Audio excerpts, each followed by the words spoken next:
So are you tired of sitting around waiting for the world to change? Because it's not changing and it's almost a year. So what can we do about it? I can tell you what we do. We start living again. One of the things that I heard the other day, and I really want to share it with you, is this. A woman that I know and I was talking to took a change in her life. I can't tell you who she was or what she did, but she made a great big change. And she said, you don't know that you're depressed until you know that you're not. I think most of us are walking around like zombies. We just don't even know what to think. We're waiting for that special magic moment. Well, I have a couple ideas for you, some things that I've done, and I'd like to share them with you. One of them is I always take around this little book with me no matter where I go. It's just a blank book, and I write a journal. The journal is something that I've been doing for a long time, but if you've ever written to yourself even 10 or 20 years ago and found that in a book, most of the time the things that you said then are the same things that you feel right now. So I heard this on a YouTube video, and I want to share it with you because I sat down and did it. And I think if you sit down and do it, you'll see what I'm talking about in journaling. Because when I looked at my old journals, those things that I said 10 or 20 years ago are still in my heart that I wanted to do, which I did do. I brought out a cosmetic line for accident and burn survivors, but then I wanted a new line. I wanted it to be for organic, natural. And then after that, during this whole crisis, I had all this time to think about it, and I came out with a line just this last week for men's skincare line, organic and natural. That's all I'm going to talk about that right now, but that's what I've been working on. And I want to tell you how to figure out how maybe you can work on something yourself. So I heard this. You might want to get an ink pen and a paper. What I heard was, if you can't figure out what it is that you want to do, or who you're even all about, write down who was your favorite teacher in school. Next, who was your favorite movie? What was it? Who was in it? What was the main actor? Basically, what did you like about your teacher? What did you like about that actor? What stuck in your mind?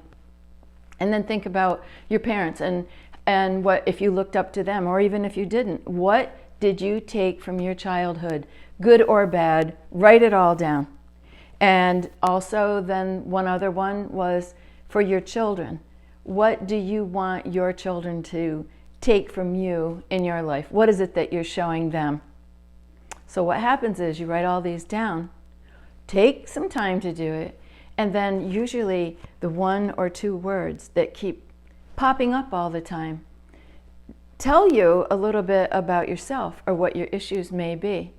Now, this person that I was listening to, he had a horrible life, pretty much, and he didn't believe in himself. So that one word just kept coming up because I didn't believe, or I did believe, whatever it was. And I'll tell you where we go from this after you pick out your one word. So I looked at myself, and I want to share with you what I came up with. My word, I'm going to hold you off on that. I was a very poor child. Many things were not good. Alcoholic father, mother had a lot of mental issues because everything was always a mess. Foster homes, it just wasn't good. So you see what was happening. I went to school. I wasn't very good in school because I couldn't even concentrate, couldn't keep my mind on that. Then you get married, end up in divorce, and all you do is look back at all your failures, all the things, and you wonder why you keep striving and you keep trying, or do you keep striving, or do you keep trying? So as I started going through mine, I had a school teacher at kindergarten, and I remember how beautiful she was. She was an older lady, but she wore pretty earrings, and she always dressed beautiful, and she walked and talked like a lady. She just impressed me. So I just was writing all those things down, that she had class, she had dignity. Then the next one was, of all things, the movie Pretty Woman. And the reason is that woman was really, she had nothing. She was no good. She felt like no good. And when she went places, she felt people treated her like no good. And you know what? They really didn't treat her good. So she had a lot to overcome, but in the end, you can see, yeah, it's a fairy tale love story, but yet still, it was showing you her character. So then the next thing I talked about was my parents, and although I really love them, it was hard, but I don't blame them for that. I take lessons from that, but there was no way I could feel really good about myself. So did I bring on a lot of my own problems? I did. My word, I'm going to tell you right now, came to be worthy. And when you find out your one word, you can figure out, maybe I haven't felt worthy my whole life, so I keep trying and trying and trying, not realizing I am worthy. That person who said he didn't believe in himself, you know what? He believes in himself now because he discovered what his problem was. And mine was unworthy. You have to see what you're all about. And that one word took me to understand self-respect. I didn't even have enough self-respect for myself because I didn't think anybody had any respect for me. What did that go back to? That went back to worthiness. And after I figured that all out, then I came to the next word, and that word was desire. So what's my desires in life? All those things that maybe I was too afraid to do because I didn't feel worthy. Well, when you don't feel worthy about something, of course, that's my word, then I have to go look at the situation. Why am I feeling that way? Oh, maybe it was just a mental thought that I had, and that was not the story at all. Keep on trying, keep on trying. So then my third was mission. Because when you find out what it is about yourself, then you can break that down. You can discover what your problem was, self-worth. The next, what is my desire? And the next, it was my mission. What's my mission in life? And that is to continue doing my business, even though right now you couldn't imagine all of the things that have happened because of this last year. I have not wanted to quit. Many things have made me quit. Many things have caused an awful lot of failure. But you know what? It's survival for the fittest. I'm worthy and I'm going to keep on going, and I want you to keep on going. I want you to stick with me because I am going to be making videos. I am going to be saying things that will help you, the things that have helped me. And one other thing that I do is I have this cheap little weekly, daily, monthly calendar.